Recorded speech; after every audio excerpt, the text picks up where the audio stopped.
Hello sa inyong lahat na nandito sa Philippines, sa Asia, all over the world. Welcome to my channel, Ces Quesada Cucina, for another Q-Lam. Ang ulam namin ngayon ay napakasustansya. Punong-puno ng vitamin C, gawa ng si tatay ay merong kaunting sipon at ubo at ito ang kanyang request. Ang lulutuin natin ngayon ay ang paborito niyang sinigang na baboy sa bayabas. Alam ko marami ng mga versions ang sinigang. Di ba? Ang kadalasang sampalo, kalamansi, meron pang ang pakwan, di ba?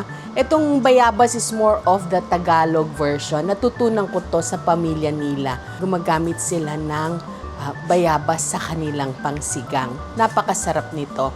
So, dahil umpisahan natin sa ating ingredients, siyempre ang bida dito, ang ating pork, liempo cut ang ating gamit. And of course, ang ating pampaasim ay ang ating bayabas. Ang ating pampalapot, ang ating gabi. Ang ating ibang aromatic, siyempre meron tayong tomatoes, luya, sibuyas, siling mahaba, at ang ating gulay ay okra, sitaw, at dahon ng kamote. Kung gusto niyo pang dagdagan ng talong, labanos, whatever, thank you, ay pwede niyong dagdagan. Kaya lang kasi, masyado ng marami. At saka medyo nagtitipid tayo. Okay? Ito ang ating, sindihan natin, ang ating kalan. Itong ating pork, ay napakuluan na. Okay, natanggalan na rin ng mga impurities, Lalagay na natin siya. Okay. Pinakuluan ko na para mas mabilis tayo.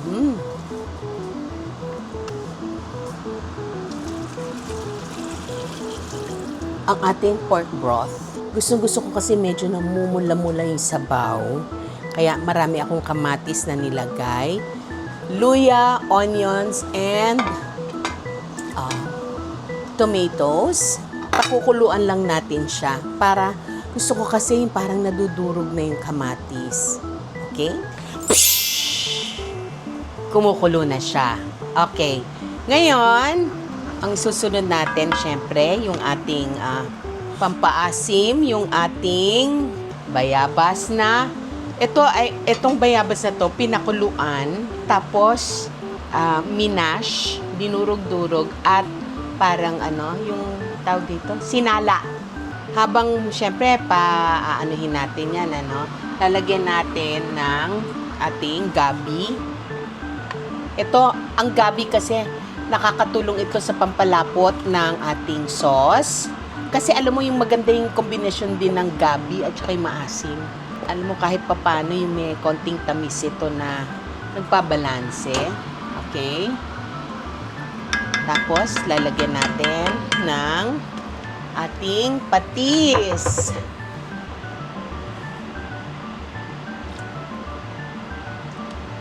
Asin para bumalanse sa ating asim.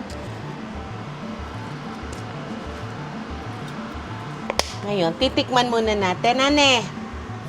Taste natin, ha? Sarap. Wala pa siya ng alat.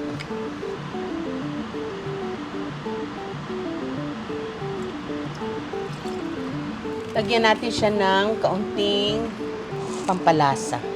Konti lang. Seasoning granules. Kung ayaw nyo, okay din na wala. Pero pinupush lang natin, okay? So, iintay natin na siya ay kumulo. Ilagay na natin itong ating siling mahaba. Pakukuluin lang natin para mamaya babalikan natin yung ating mga gulay. Medyo tingnan natin kung ano na estado, malapot-lapot na ba? Okay, tingnan natin kung ano ang lasa. Masarap. Ngayon, kung gusto niyo ng maasim, damihan niyo yung bayabas. Kasi like for example, kami talaga gusto namin napakaasim ng aming ano. Of course, ang bayabas hindi kasing asim ng sampalok o kaya ng kalamansi. Meron siyang manamis-namis na quality. So, nasa sa inyo yan kung gusto nyong lagyan ng kamyas, kung ano, whatever. Pero, ang bayabas, kung gusto niyo may sipa, damihan ninyo. Okay? So, dagdagan pa natin ng konting salt. At this point, medyo lumalapot-lapot na. It is time for us to put in our vegetables. Ang ating sitaw, isa ito sa mahirap lutuin kasi matigas. So, medyo, okay. Siya ang una nating ilalagay. Isabay din natin ang okra kasi halos pareho lang yung kanilang time for cooking. Ang hihuli natin yung dahon. So, this might take 5 minutes, 3 to 5 minutes, depende sa At, maghihintay tayo uli. Masakit na yung ulo kakaganon. Dami nating magic effect. Yes, Helmut! Now is the time to put our veggies. Okay, ang ating mukha lang siyang marami pero ito lumiliit kasi. So, eksakto lang to. So, another, mga 2 to 3 minutes, we are done with our sinigang. So, balikan natin uli ito, ha?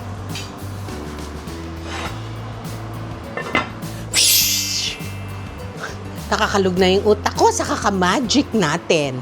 Pero this is it.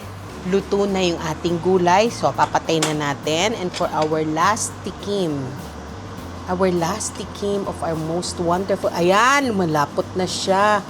Very good. Oh my goodness. Napakasarap yung combination ng maraming kamatis, maraming bayabas, patis. There goes another recipe, ang ating sinigang sa bayabas. And if you want to watch more recipes like this, please come and always visit my channel, Ces Quesada Cucina. If you want to support my channel, please subscribe, like, comment down below, send stars, whatever it is. Because we vloggers, we really need your support. Ingredients are so expensive. And for us to be able to bring you our recipes, of course, we need all the help that we can get. Be a cuisinatic and so that lahat tayo masaya. Katulad ng palagi ko sinasabi, pag nandito ka sa channel ko, ikaw, ako, sila tayong lahat ay magkakaroon ng dating kahit wala tayong datong. Importante ang dating talaga ngayon. Kahit medyo mahirap ang buhay, masaya pa rin tayo. Okay? I'll see you again next time. Bye! Back up! Day, halika na, hain na tayo. Tawag mo na si Tatay Helmut. Halika na, pwede na maglaro si Helmut. Pwede na. Very good boy.